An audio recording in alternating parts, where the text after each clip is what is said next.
kama nilivyokuambia, kuanzia hapo kesho jiji la Mombasa litakuwa linapokea wageni wengi sana kuweza kushiriki mashindano ya Tong Ilimdu makala ya 12. Na hii leo basi kickoff tumepata tunu ya aina yake kwa sababu tumetembelewa na senior coach. Huyu ndiye coach ambayo kama bendera ya Kenya itapeperuka, wimbo wa taifa utapigwa zaidi ya mara 5-2 hivi. Huyu coach ndiye ambaye yuko kwenye steering. Coaches, mimi nakujua kama mchumba, lakini nikupe fursa hii kwa wale wasikilizaji wa kickoff uweze kujitambulisha majina yako. Karibu sana.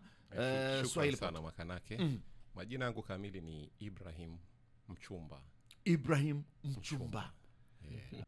Coach, hali ikoje kwenye kambi? Najua kwamba Kenya inajitayarisha kushiriki mashindano makala ya 12 ya mchezo wa Tong Ilimdu, mashindano ambayo kwa kweli martial arts ambayo kwa kawaida huwa iko na ushindani mkubwa sana. Hali ikoje kwenye timu? Team spirit nashukuru iko vizuri. Na hiyo yote imewezekana kwa sababu ya tacticians wenzangu wenye tumepeana moral support.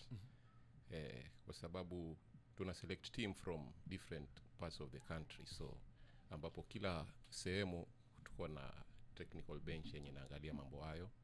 Kuna team kutoka Kitale, Bungoma, na kuna watu kwa Nairobi na sisi hapa Mombasa. So tunatarajia probably kuanzia kesho ama kesho kutwa tutakuwa na camp rasmi ya watu wote kwa jumla, kikosi kizima sasa.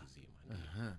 So far past editions zimekuwa vipi? Najua kwamba Kenya imekuwa ikishinda medali, lakini behind the scene wewe ndiwe unaongoza hiki kikosi. How has been timu imekuwaje katika makala haya ambayo yameweza kupita?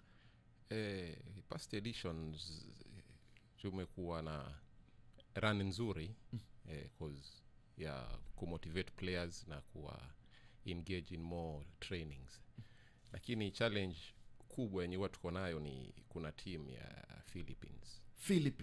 Hao ndio wamekuwa rivals wetu wakubwa, ambapo kulingana na usafiri na tulipofika huko tulipata kuwa kuna institution ama ni academy ya Tong Ilimdu peke yake, ambapo wanafundisha philosophy, physical training.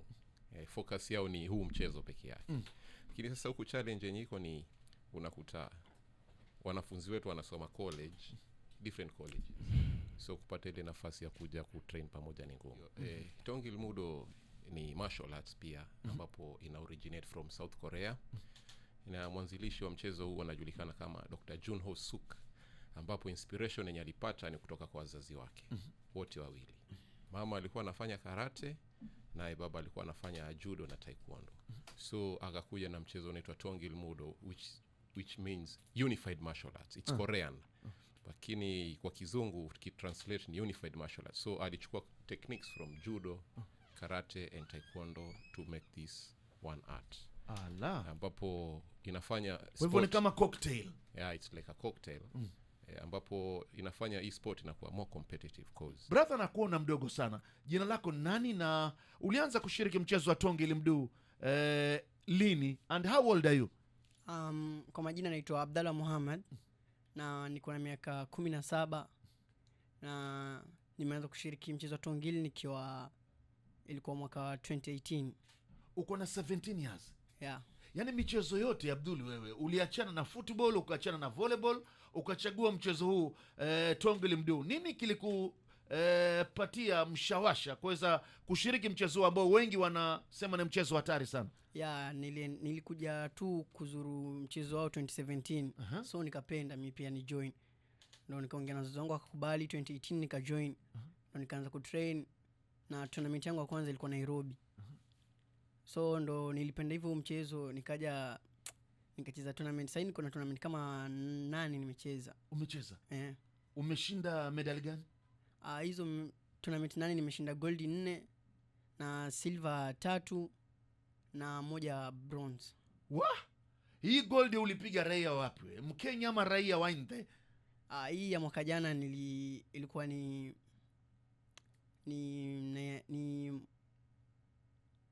nadhani India. Brother, nawe majina yako ni nani na how old are you?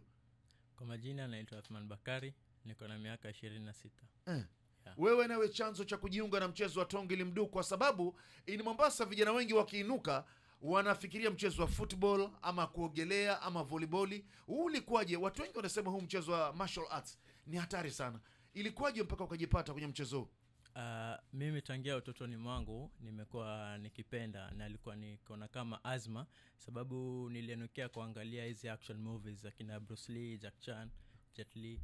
Sasa na mimi nikakuwa na ile azma, nikijapata nafasi siku yoyote ile kubwani, na mimi nitakuja kujiunga. Sasa kwa bahati ya Mungu na kwa baraka zake akaja kuniunganisha na Tong Ilmudo mwaka wa 2018 na ndio ikawa ni mara yangu ya kwanza kuingia katika tournament ya kupigana. Ndio. Okay. Huyu mwenzako Abdalla anasema kwamba ameshinda zaidi ya medali 5.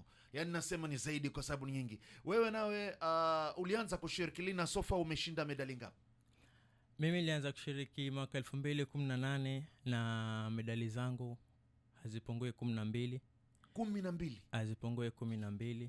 Na ikiwemo kuna dhahabu 4 na silver 5 na zilobakia ni bronze. Mimi naweza wa motivate wazazi na kitu kimoja kwanza. Wanafaa wafahamu kuwa ile kitu tuna emphasize sana kwa upande wa training ya martial arts is physical health, physical fitness and self defense. Shaona? Alafu athleticism pia ni mzuri. Lakini ukiangalia pia ukizungumza kuhusu footballers na kuna wachezaji mpira kama Chris Smalling, yule alikuwa defender wa Manchester United. Chris Smalling. Akiwa 15 years alikuwa anafanya mchezo wa judo na alikuwa national champion katika huo mchezo hiyo age group yake. Lakini so far is a professional footballer. Tuko na Bolo Zenden ambaye alikuwa ni mchezaji wa Dutch. Ako na black belt ya karate. Tuko na Zlatan Ibrahimovic, ako na black belt ya taekwondo. So si kitu ya kuzuia mtu kufanya kitu. You can exercise take your time 2 hours, fanya martial arts, go on with your profession.